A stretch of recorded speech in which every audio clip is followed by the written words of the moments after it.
oriented steps that can advance our common security. We will not sacrifice basic principles, though.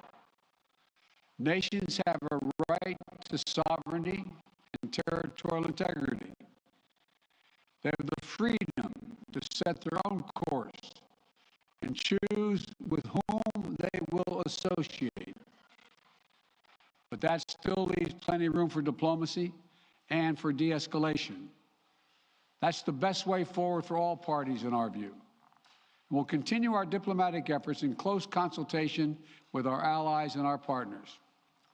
As long as there is hope of diplomatic resolution that prevents the use of force and avoids incredible human suffering that would follow, we will pursue it.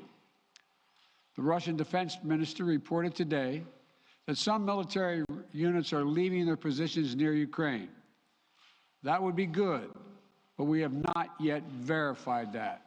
We have not yet verified the Russian military units are returning to their home bases. Indeed, our analysts indicate that they remain very much in a threatening position. And the fact remains, right now, Russia has more than 150,000 troops encircling Ukraine and Belarus and along Ukraine's border. An invasion remains distinctly possible. That's why I've asked several times that all Americans in Ukraine leave now before it's too late to leave safely. It is why we have temporarily relocated our embassy from Kyiv to Lviv in western Ukraine, approaching the Polish border. And we've been transparent with the American people and with the world about Russia's plans and the seriousness of the situation so that everyone can see for themselves what is happening. We've shared what we know and what we're doing about it. Let me be equally clear about what we are not doing. The United States and NATO are not a threat to Russia. Ukraine is not threatening Russia. Neither the U.S. nor NATO have missiles in Ukraine. We do not have plans to put them there as well. We're not targeting the people of Russia. We do not seek to destabilize Russia. To the citizens of Russia, you are not our enemy. And I do not believe you want a bloody, destructive war against Ukraine, a country and a people with whom you share such deep ties of family, history, and culture. 77 years ago, our people fought and sacrificed side by side to end the worst war in history. World War II was a war of necessity. But if Russia attacks Ukraine, it would be a war of choice, or a war without cause or reason. I say these things not to provoke, but to speak the truth, because the truth matters. Accountability matters. If Russia does invade in the days and weeks ahead, the human cost for Ukraine will be immense. And the strategic cost for Russia will also be immense. If Russia attacks Ukraine, it'll be met with overwhelming international condemnation. The world will not forget that Russia chose needless death and destruction. Invading Ukraine will prove to be a self-inflicted wound. The United States and our allies and partners will respond decisively. The West is united and galvanized. Today, our NATO allies and the alliance is as unified and determined as it has ever been. And the source of our unbreakable strength continues to be the power, resilience, and universal appeal of our shared democratic values. Because this is about more than just Russia and Ukraine. It's about standing for what we believe in, for the future we want for our world, for liberty, the right of countless countries to choose their own destiny, and the right of people to determine their own futures, for the principle that a country can't change its neighbors' borders by force. That's our vision. And toward that end, I'm confident that vision, that freedom will prevail.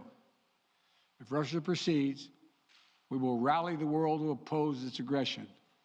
The United States and our allies and partners around the world are ready to impose powerful sanctions on export controls, including actions that we did not pursue when Russia invaded Crimea in eastern Ukraine in 2014. We will put intense pressure on their largest and most significant financial institutions and key industries. These measures are ready to go as soon and if Russia moves. We'll impose long-term consequences that will undermine Russia's ability to compete economically and strategically. And when it comes to Nord Stream 2, the pipeline that would bring natural gas from Russia to Germany, if Russia further invades Ukraine, it will not happen. While I will not send American servicemen to fight in Ukraine, we have supplied the Ukrainian military with equipment to help them defend themselves. We provided training and advice and intelligence for the same purpose. And make no mistake, the United States will defend every inch of NATO territory with the full force of American power. An attack against one NATO country is an attack against all of us. And the United States' commitment to Article 5 is sacrosanct.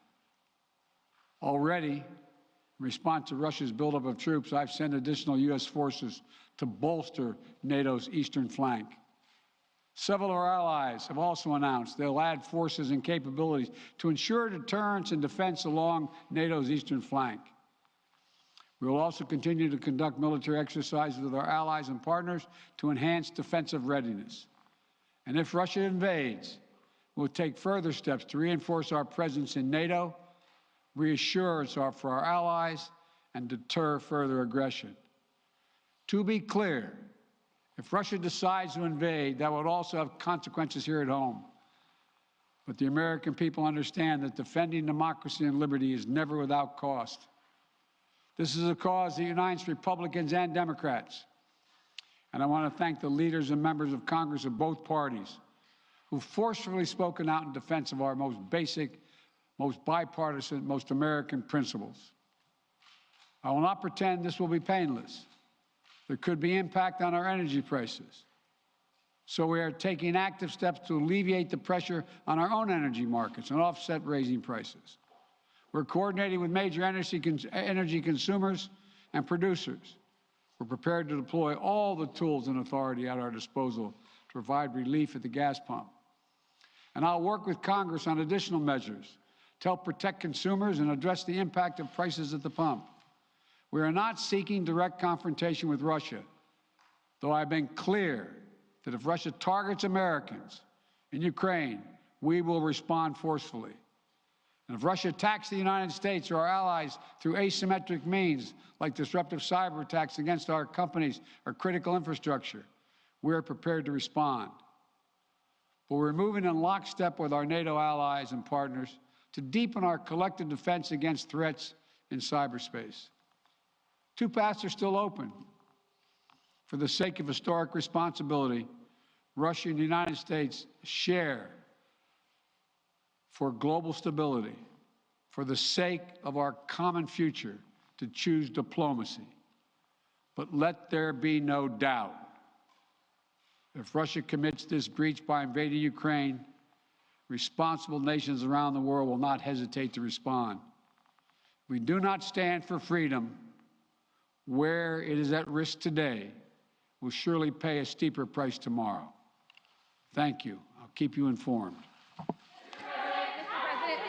President, whether or not they are de-escalating. Ukraine as a precursor to a Russian invasion. Are they behind the cyber attack, Mr. President?